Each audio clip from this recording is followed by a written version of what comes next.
Hey guys, welcome back to my channel. My name is Deepa Brar and I'm here to inspire you all to live a deeply beautiful life. In today's video, I'm going to be sharing a very personal topic with you guys. Something that I haven't shared with you guys before and I haven't really told a lot of people in my life. It's something very personal to me.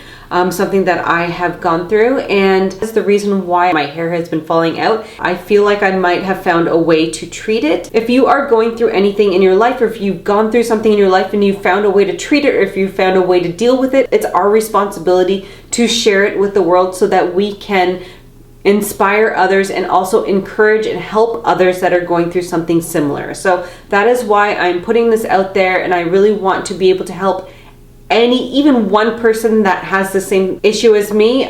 If I can help one person and raise some awareness here, this is all worth it. So I'm gonna go ahead and stop being so cryptic. Let's get into this video. Before I do, don't forget to subscribe to my channel and hit that notification bell so you can find out exactly when I post my next video. So when I was 12 years old, I first got my period. Everything was normal, everything was fine. And then a year and a half later, when I was 13, it just stopped.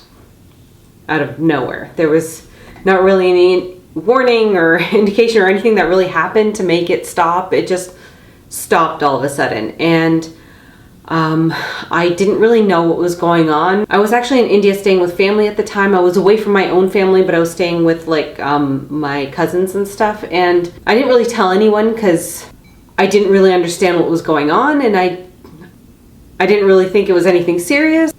But a year and a half after that is when I told my mom, and she took me to see the doctors and specialists and stuff, and then I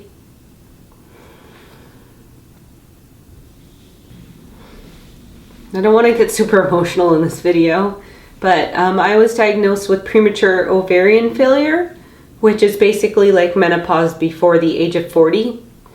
So what the doctor had said was that my body had attacked my eggs, and that I had no eggs left, and that I could never have a child. And it was pretty devastating news, definitely. I think like at 15, I didn't really fully grasp the severity of it. I understood what the doctor was saying. I had said to the doctor, well, there's so many advances in medical research, and there's in vitro, because back then in vitro was like a new buzzword or whatever. And so I was like, there's lots of things that we can do. And he was like, no, you actually don't have any eggs. You could possibly carry a child, actually be pregnant with a child, but it would actually have to be somebody else's egg that they donated to you. So you can't have your own kids.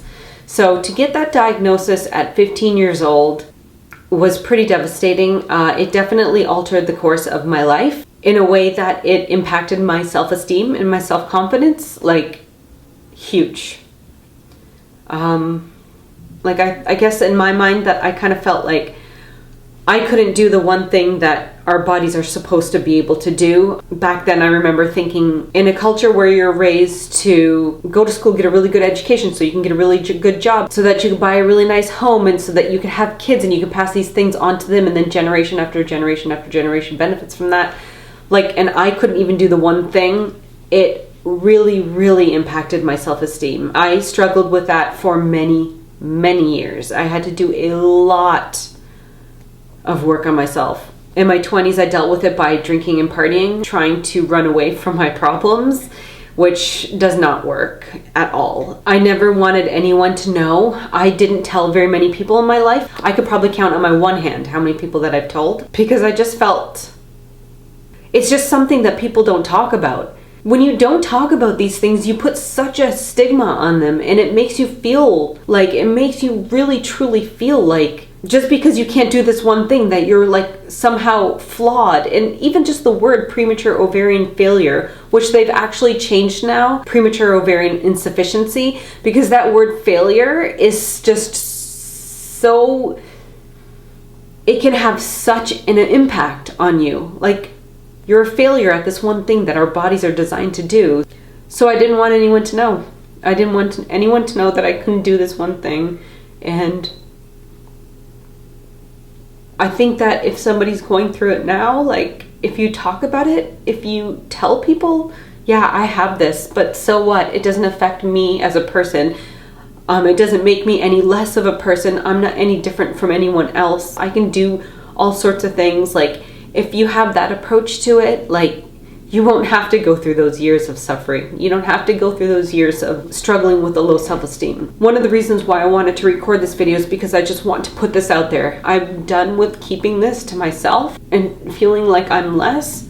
And the other reason why I wanted to share this is because I have found out recently that it could potentially be an autoimmune issue for very many women that are dealing with this.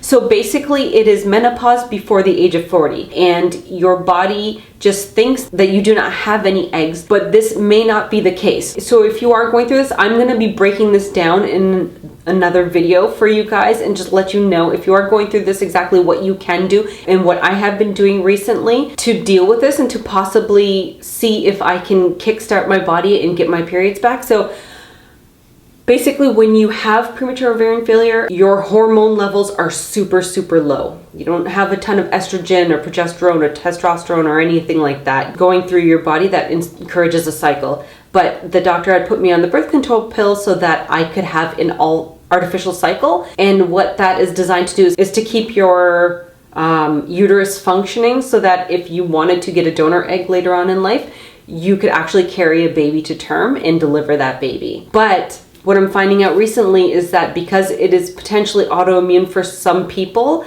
you can actually encourage your body to heal itself, and that you haven't actually lost your eggs. They're just sort of like laying dormant or hidden or protected. It's your body's way of protecting your eggs. So it stops the ovulation from happening and it stops your periods from happening. So I had actually found this out a couple of years ago. I had been doing some research and I had found out that this could potentially be the cause of my premature ovarian insufficiency. I want to call it insufficiency because failure is a really shitty word.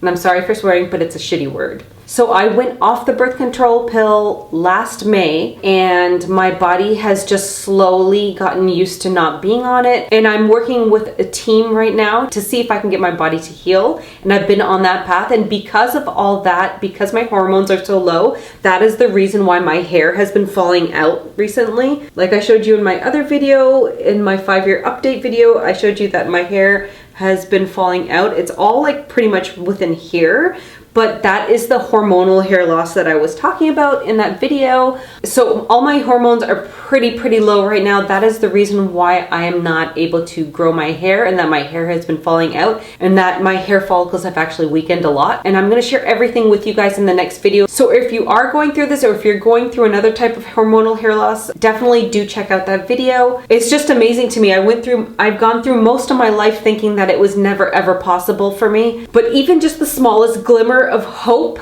just makes me really excited, and makes me feel like I just want to do everything that I can to try to see if I can get, not only like, I mean, if I can have children, that's great, that's fantastic, but if I can just heal my body, like that is first and foremost. I just want to get my period back, not my artificial birth control induced period, my actual natural period back. That is like my dream here. And then past that, if I am able to have children, like that's just the biggest dream. But I already feel like I have taken 1,000 pounds off of my shoulders just right now, just sharing this with you guys. And I haven't even posted this video yet, but just in recording this video, I feel so much better. And I hope that this helps even one person. Please, if you know of anyone that is going through this, or if you might even suspect that they might be going through this, please send them this video and let them know that all hope is not lost. And if you are going through anything even similar when it comes to not being able to have children, or if you have like hormonal issues, please talk to people. Please talk about it. There is no shame. There is no shame here. If you are not able to bear children for whatever reason, there is absolutely no shame. One of the things that really helped me sort of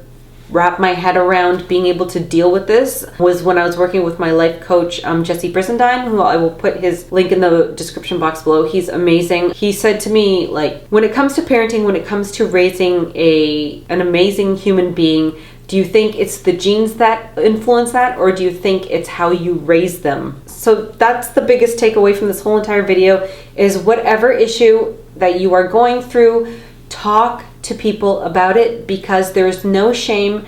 And the minute that you say things out loud, you start to remove the stigma from it, and you can feel like that confidence coming back. So I hope this video helped clarify things for you guys. If you guys are still watching to this point, thank you so much for watching this video and for all of your support over the years. And I hope that we can just encourage a whole generation of people to talk about their problems, because it's super important.